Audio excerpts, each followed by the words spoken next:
Hello friends, welcome to my channel. ఈరోజు మనం ఈ వీడియోలో ఏపీ మెగా డిఎస్సికి సంబంధించిన ముఖ్యమైన అప్డేట్స్ గురించి అయితే మాట్లాడదామండి. మేజర్గా వచ్చేసి నార్మలైజేషన్ ప్రక్రియ గురించి మనమైతే మాట్లాడుకుందాం. సో మనకైతే అందరికీ తెలుసు టెట్లో ఎలా జరిగింది, ఎంత మోసపూరితమైన నార్మలైజేషన్ చేశారు అని చెప్పేసి. సో మరి డిఎస్సిలో కూడా అదే విధంగా జరగబోతుంది అనే విషయం గురించి అయితే మనం మాట్లాడుకుందాం. సో ఇక్కడ చూసుకుంటే కనుక డిఎస్సిలో నార్మలైజేషన్ అభ్యర్థులు గుబులు అని చెప్పేసి నెల రోజుల పాటు జరిగే అన్ని పరీక్షలకు ఇదే విధానం. సులువుగా వచ్చిన పేపర్లో మార్కుల కోత, కష్టమైన పేపర్కు మార్కుల జోడింపు, నార్మలైజేషన్ గురించి అవగాహన కల్పించాలంటున్న అభ్యర్థులు, ఆందోళన అక్కర్లేదని నిపుణులు.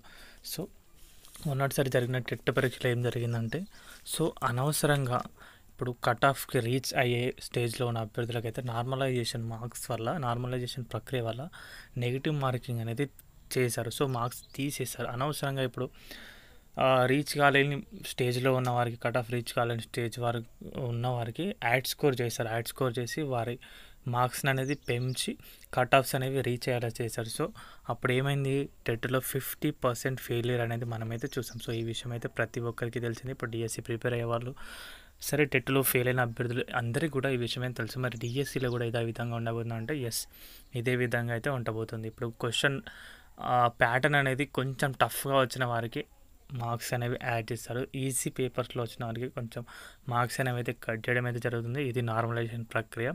ఏపీలో ఉపాధ్యాయ ఉద్యోగాల భర్తీకి ప్రభుత్వం నోటిఫికేషన్ జారీ చేసింది. మొత్తం 16,347 ఉపాధ్యాయ పోస్టులు భర్తీ చేయనున్నారు. ఈ ఉద్యోగుల భర్తీకి సంబంధించి పూర్తి వివరాలు విద్యాశాఖ అధికారిక వెబ్సైట్లోకి అయితే అందుబాటులో ఉంచారు. సో మన ఏపీడిఎస్సికి సంబంధించిన వెబ్సైట్లో దీనికి సంబంధించిన అన్నీ కూడా అయితే అందుబాటులో అవుతున్నాయి. ఇక డిఎస్సి పరీక్షలు ఆన్లైన్లో కంప్యూటర్ విధానంలో సిబిటికి సంబంధించి జూన్ 6 నుంచి జూలై 6వ తేదీ వరకు అయితే రోజుకు 2 అంటే మీరు డైలీ మార్నింగ్ బేస్, ఈ ఆఫ్టర్నూన్ బేస్గా ఉండబోతున్నాయి. సో ఈ విషయం గురించి అందరికీ తెలుసు, టెట్లో కూడా అవుతుంది. సో ఈ డిఎస్సి అనేది, ఈ నార్మలైజేషన్ ప్రక్రియ అనేది అయితే ఫేర్గా ఉండాలి. ఫేర్గా లేకపోతే కనుక తప్పకుండా అందరికైతే అన్యాయం అయితే జరుగుతుంది. సో డిఎస్సిలో కానీ టెట్లో కానీ each maybe comparing to TET, డిఎస్సిలో ఇంకా మేజర్గా హాఫ్ మార్క్ కూడా అందరికైతే ఇంపార్టెంట్. సో ప్రభుత్వం అనేది పర్ఫెక్ట్గా నార్మలైజేషన్ ప్రక్రియ అనేది చేయాలి.